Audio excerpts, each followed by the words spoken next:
약 46억 년의 역사를 가지고 있는 지구.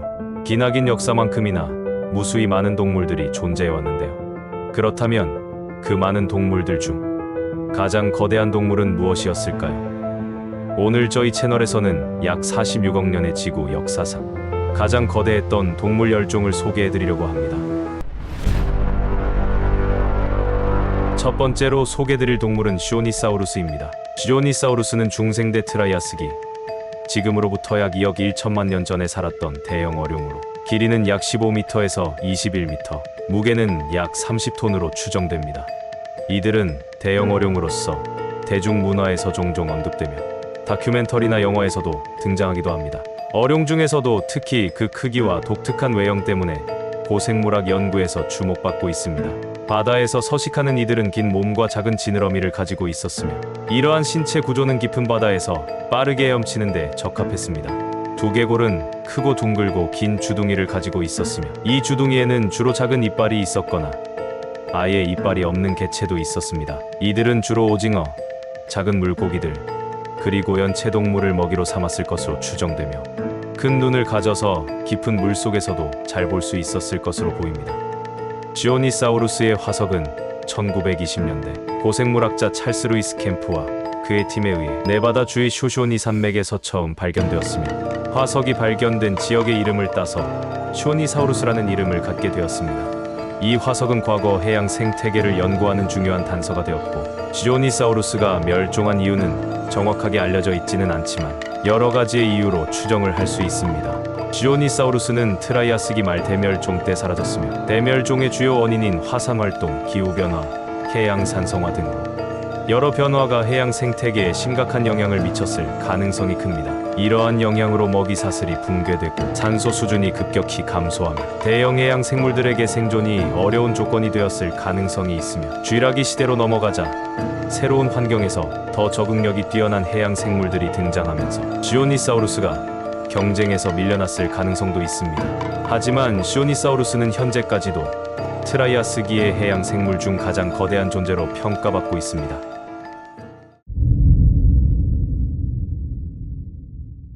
두 번째로 소개드릴 동물은 스피노사우루스입니다. 척추도마뱀이라는 뜻을 가진 스피노사우루스는 가장 기다란 몸을 가진 수각류 동물로 지금까지 발견된 가장 큰 육식 공룡으로 평가받고 있습니다. 이들은 중생대 백악기, 약 1억 1천만 년 전부터 9천만 년 전까지 살았던 것으로 추정됩니다. 이들의 길이는 약 15m에서 18m, 체중은 7톤에서 20톤으로 추정됩니다. 길고 좁은 두개골을 가지며 악어와 유사한 형태입니다. 이로 인해 물고기를 잡기에 유리했을 것으로 보입니다. 등 부분에 큰 가시돛을 가지고 있으며 체온 조절이나 짝짓기 신호 등 다양한 용도로 사용했을 것으로 생각됩니다. 또한 스피노사우루스는 물과 가까운 습기 있는 지역에서 살았던 것으로 추정되며 주로 강이나 호수 근처에서 자주 발견됩니다. 그들이 처음 발견된 곳은 현재의 모로코 지역으로 1912년에 처음으로 화석이 발견되었습니다. 스피노사우루스도 역시나 여러 영화와 다큐멘터리 게임 등에서 등장하며 공룡 팬들 사이에서 매우 인기가 높은 편입니다. 특히 영화 쥬라기 공원 시리즈에서도 주요 캐릭터로 등장하기도 했습니다. 이렇게 스피노사우루스가 큰 인기를 끌게 된 이유는 돈 모양의 척추를 가진 독특한 신체 구조도 있지만 오랫동안 가장 유명한 육식 공룡으로 사랑을 받아온 티라노사우루스의 영향도 있습니다. 당대 최상위 포식자 자리에 군림했던 티라노사우루스. 하지만 쥬라기 공원 3 작중에서 스피노사우루스는 티라노사우루스를 물리치는 장면으로 많은 팬들에게 깊은 인상을 남겼고 둘의 라이벌 구도가 형성되며 스피노사우루스의 인기가 급상승하게 되었습니다. 그리고 스피노사우루스는 대중들뿐만이 아닌 고생물학자들에게도 인기가 많았는데요. 그 이유는 스피노사우루스가 반수생 공룡으로 물과 육지 모두에서 활동했다는 이론이 나왔기 때문입니다. 이는 과학계와 대중 사이에서 큰 화제가 되었으며 이러한 관심으로 공룡 팬들 사이에서 티라노사우루스와 함께 가장 인기 있는 공룡 중 하나로 자리 잡게 되었습니다. 세 번째로 소개드릴 동물은 드레드노투스입니다. 두려움이 없는 자라는 의미를 가진 이름은 당시 가장 큰 전함인 드레드노트급 전함에서 따왔습니다. 이 공룡은 크기가 너무 커서 천적을 두려워하지 않았을 것이라는 상징적인 이름입니다. 이들은 백악기 후기 약 7,500만 년에서 6,600만 년 전까지 살았던 것으로 추정되며 길이 약 26m, 무게는 무려 60톤 이상으로 추정됩니다. 어마어마한 사이즈와 무게를 가진 드레드노투스는 가장 큰 육상 동물 중 하나로 손꼽히고 있습니다. 이들의 화석은 2005년에 미국 드렉셀 대학의 고생물학자 켄 라코보라와 그의 팀이 아르헨티나 파타고니아 지역에서 발견하게 됩니다. 드레드노투스 화석은 매우 잘 보존된 상태로 발견되었으며 특히 다리뼈, 갈비뼈, 꼬리뼈 등이 거의 완전한 상태로 남아 있었습니다. 그렇기에 크기에 대한 비교적 정확한 추정이 가능했으며 다른 용각류보다 더 많은 정보를 제공할 수 있었습니다. 이들이 발견된 아르헨티나 지역은 당시에는 강과 주변의 습지대가 발달한 환경이었습니다. 이 지역에서 대규모의 초원이 펼쳐졌을 것으로 추정되며 이곳에서 드레드노투스가 거대한 몸집으로 나무의 잎과 식물들을 뜯어 먹었을 것으로 보입니다. 또한 이들은 몸집이 매우 컸기 때문에 비교적 천적이 없었을 것으로 보입니다. 이들의 특징은 매우 긴 목을 가지고 있었으며 몸통은 매우 넓고 크며 긴 꼬리는 몸의 균형을 잡는 데 중요한 역할을 했을 것으로 보입니다. 다리는 매우 튼튼하고 굵은 형태로 거대한 몸집을 지탱할 수 있도록 발달했습니다. 그리고 드레드노투스의 잘 보존된 화석은 아주 흥미로운 연구 결과를 밝혀내기도 했는데요. 이 공룡의 뼈에서 성장판을 연구한 결과 죽을 때까지 완전히 자라지 않았다는 것이 밝혀졌습니다. 이는 드레드노투스가 훨씬 더 크게 성장할 가능성이 있었다는 것을 시사합니다. 이름에 걸맞는 드레드노투스는 공룡 중에서도 크기와 힘을 상징하는 중요한 존재로 대중매체나 교육 자료에서 자주 등장하며 공룡 팬들 사이에서도 큰 인기를 끌고 있는 공룡 중 하나입니다. 네 번째로 소개드릴 동물은 슈퍼사우루스입니다. 거대한 도마뱀이라는 뜻을 가진 이들은 이름에 걸맞게 육상 동물 중 가장 긴 축에 속합니다. 이들의 길이는 최대 33m에서 34m에 이를 수 있으며 무게는 약 35톤에서 40톤으로 추정됩니다. 슈퍼사우루스는 매우 긴 목과 꼬리를 가지고 있으며 이것은 주로 균형을 잡는 데 사용되었을 가능성이 큽니다.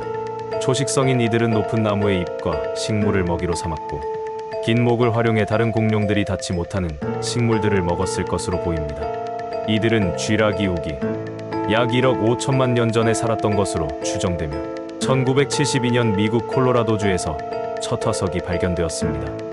쥐라기 후기의 대초원이나 숲 지역에서 살았을 것으로 추정되며 이 시기에는 기후가 따뜻하고 습기가 많아 대형 식물들이 번성하여 초식 공룡들이 먹이를 구하기에 적합한 환경이었습니다. 언뜻 보기엔 드레드노투스와 비슷한 모습이지만 슈퍼사우루스는 그들보다 약 9m가량 더 길었고 체중은 20톤가량 적으며 상대적으로 날씬하고 가벼운 편입니다. 슈퍼사우루스는 가장 긴 공룡 중 하나로 유명하며 이들 역시나 박물관에서 자주 등장하는 인기 있는 공룡입니다.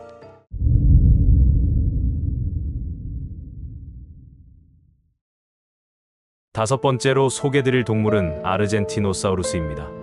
아르헨티나의 도마뱀이라는 뜻인 이름은 화석이 발견된 아르헨티나의 이름에서 유래되었습니다.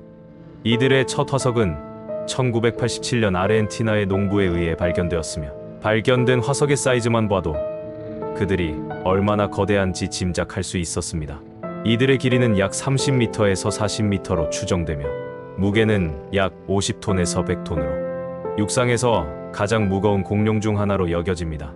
특히 무게면에서는 지구 역사상 가장 거대한 생물 중 하나로 평가됩니다. 백악기 중기 약 9,300만 년 전에 살았던 것으로 추정되며 주로 아르헨티나의 파타고니아 지역에서 발견되었습니다. 백악기 중기의 남아메리카는 매우 따뜻하고 습한 환경이었으며 아르젠티노사우루스는 이 환경에서 풍부한 식물 자원을 먹으며 생활했습니다. 아르젠티노사우루스의 척추뼈는 매우 크고 튼튼했으며 이는 그 거대한 몸을 지탱하기 위한 필수적인 구조였습니다. 무게를 지탱하기 위해 다리는 매우 굵고 튼튼했고 이를 통해 아르젠티노사우루스는 무거운 몸을 움직일 수 있었습니다. 아르젠티노사우루스는 역사상 가장 거대한 공룡 중 하나로 길이와 무게 모두에서 공룡들 중 최고 수준을 자랑합니다. 그 거대함은 현재까지도 과학자들의 큰 관심을 받고 있으며 고생물학 연구에 중요한 단서를 제공하고 있습니다. 아르젠티노사우루스는 대중들에게 지구 역사상 가장 거대한 공룡으로 불리곤 했습니다. 그의 어마어마한 길이와 압도적인 체중을 능가하긴 어려웠으니까요. 하지만 불과 10년 전 압도적인 거대함을 자랑하는 아르젠티노사우루스에게 도전장을 내미는 새로운 종이 발견됩니다.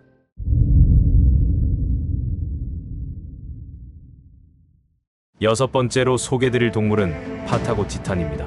2014년 아르헨티나의 파타고니아 지역에서 발견된 이들은 파타고니아의 거인이라는 뜻의 이름을 가지고 있으며 지금까지 발견된 가장 큰 공룡 중 하나로 평가받고 있습니다. 정확한 크기는 논쟁의 여지가 있지만 길이 약 37m에서 40m, 체중은 약 55톤에서 70톤으로 추정하고 있으며 이는 최강의 육식 공룡으로 알려진 티라노사우루스 렉스의 몸체 길이만 3배로 체중은 10배에 달하는 크기. 이 크기는 아르젠티노사우루스와 비슷하거나 더 클 수도 있다고 여겨집니다.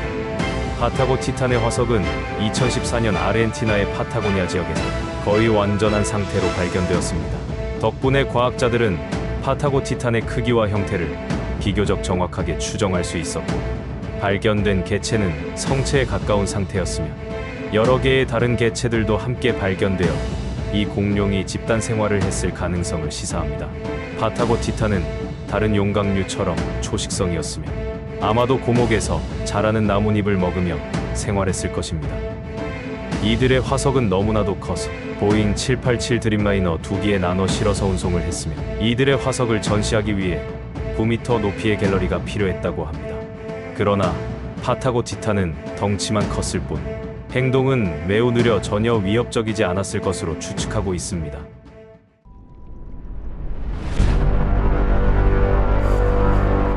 일곱 번째로 소개드릴 동물은 메갈로돈입니다. 이들은 역사상 가장 거대한 상어로 신생대 제3기 약 2300만 년 전부터 360만 년 전까지 살았던 것으로 추정되며 전 세계의 따뜻한 바다에서 서식한 것으로 보입니다. 현대 상어와는 비교할 수 없을 정도로 압도적인 존재였던 메갈로돈은 최대 길이 약 15m에서 18m, 체중은 약 50톤에서 70톤으로 추정되었지만 최신 연구에 따르면 몸 길이는 최대 약 20m, 체중은 약 100톤을 넘어설지도 모른다는 결과가 나오고 있습니다. 메갈로돈의 이빨은 길이가 최대 20cm까지 달했으며 매우 두껍고 날카로워 큰 고기를 쉽게 잘라낼 수 있었습니다. 엄청난 이빨과 더불어 무시무시한 턱힘을 가진 메갈로돈은 해양 생태계에서 최상위 포식자로 군림했으며 주로 고래, 물개, 거대한 물고기 등을 먹이로 삼았습니다. 이들의 턱힘은 10만 뉴턴에서 18만 뉴턴까지 달했으며 이는 11톤에서 18톤의 물체가 짓누르는 힘에 해당하는 수치입니다. 일반적으로 바다악어의 치악력을 1.7톤으로 측정하는데 메갈로돈은 이에 10배에 달하는 턱힘을 가지고 있었다고 추정됩니다.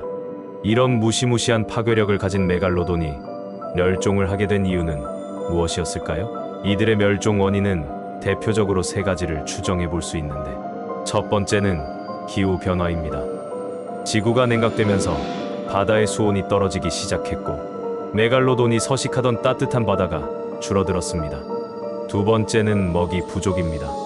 기후변화와 함께 대형 해양 포유류, 특히 고래의 개체 수가 줄어들면서 메갈로돈의 주요 먹이원이 고갈되었을 수 있습니다. 세 번째는 경쟁자의 등장입니다. 당시 등장한 현대 상어와 같은 경쟁자가 메갈로돈의 생존에 영향을 미쳤을 가능성도 있습니다. 메갈로돈은 약 360만 년 전에 멸종했지만 그들의 이빨 화석은 전 세계적으로 발견되며 고대 해양에서 이 거대한 상어가 얼마나 지배적이었는지 보여줍니다. 메갈로돈은 고생물학자들에게 여전히 많은 관심을 받는 주제로 이 거대한 상어의 멸종 원인과 생태적 역할에 대한 연구가 계속되고 있습니다.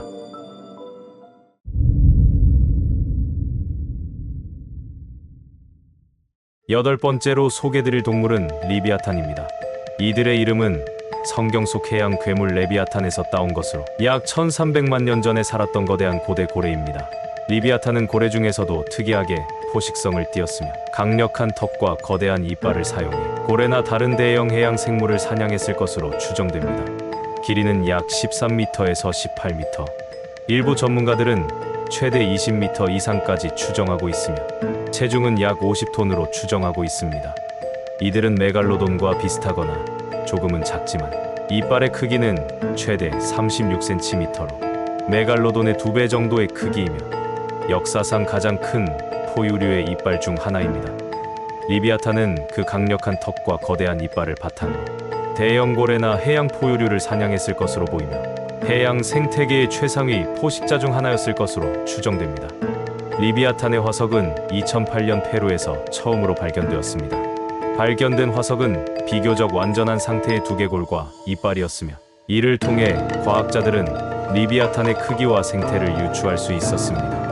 이들은 중신세 약 1300만에서 900만 년 전까지 살았던 것으로 추정되며 따뜻한 해양, 주로 남아메리카와 남극 근처의 해역에서 발견되었습니다. 또한 리비아탄이 살던 시기에 메갈로돈과 같은 거대한 상어도 바다에서 서식하고 있었는데 두 종은 비슷한 먹이를 경쟁적으로 사냥했을 것으로 보입니다.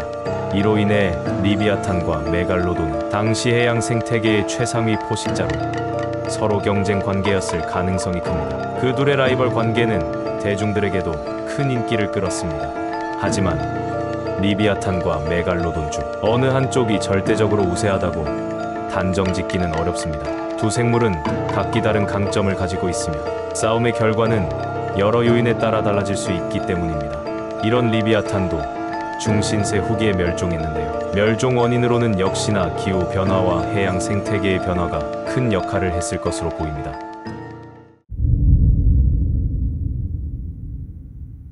아홉 번째로 소개드릴 동물은 시포노포어입니다. 이들은 심해에 서식하는 독특한 군체 해양 생물입니다. 지구상에서 가장 긴 생물 중 하나로 꼽히는 이들은 여러 개의 개체가 모여서 하나의 생물처럼 행동하는 군체 생물로 해파리, 산호, 말미잘과 같은 자포동물에 속합니다. 시포노포어는 전 세계적으로 188종이 존재하는데 이들 중 한 종류인 프라야두비아는 길이가 40m에서 50m로 세계에서 가장 긴 동물로 기록되었습니다. 이들의 무게는 정확히 측정된 바가 없지만 다른 해양 동물에 비해 무게가 상당히 가벼울 것으로 예상되며 거대한 동물이라고 말하기엔 조금 애매한 부분이 있지만 지구상에서 가장 긴 동물이라고 한다면 단연 이들을 언급할 수밖에 없습니다. 시포노포어는 하나의 개체가 아닌 여러 개의 폴립들이 모여 하나의 군체를 이루는데 각각의 폴립들은 일부는 먹이를 잡고 일부는 움직이며 다른 일부는 번식을 담당하며 전체 군체의 일부로서 역할을 합니다. 시포노포어는 주로 심해에 서식하며 빛이 거의 없는 바다의 깊은 곳에서 발견됩니다. 하지만 많은 시포노포어 종은 생체 발광 능력을 가지고 있어서 이들은 심해에서 스스로 빛을 발하여 먹이를 유인하거나 포식자로부터 자신을 방어합니다. 이들은 주로 작은 해양 생물을 먹습니다. 일부 폴립은 긴 촉수를 이용해 먹이를 잡아 독침으로 마비시키고 먹이를 군체 내 다른 폴립에게 전달하여 소화합니다. 시포노포어는 독특한 군체 구조와 심해 환경에서의 생존 전략으로 과학자들에게 많은 관심을 받고 있습니다.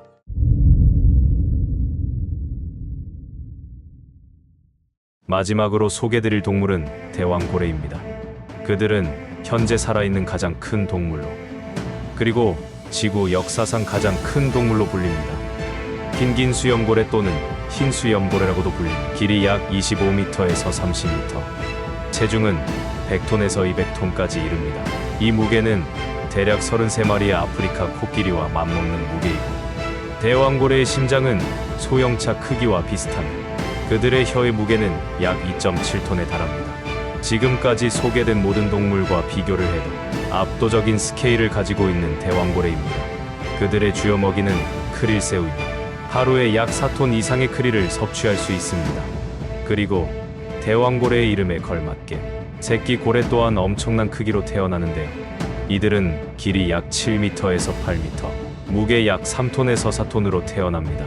새끼 대왕고래는 하루에 약 380m의 어미젖을 먹으며 하루에 약 90kg씩 몸무게가 늘어날 수 있습니다. 대왕고래는 전 세계적으로 분포하며 보통 대양의 깊은 바다에서 서식합니다. 연간 16,000km 이상의 거리를 이동하는 이들은 지구상에서 가장 긴 이동 경로 중 하나로 손꼽힙니다.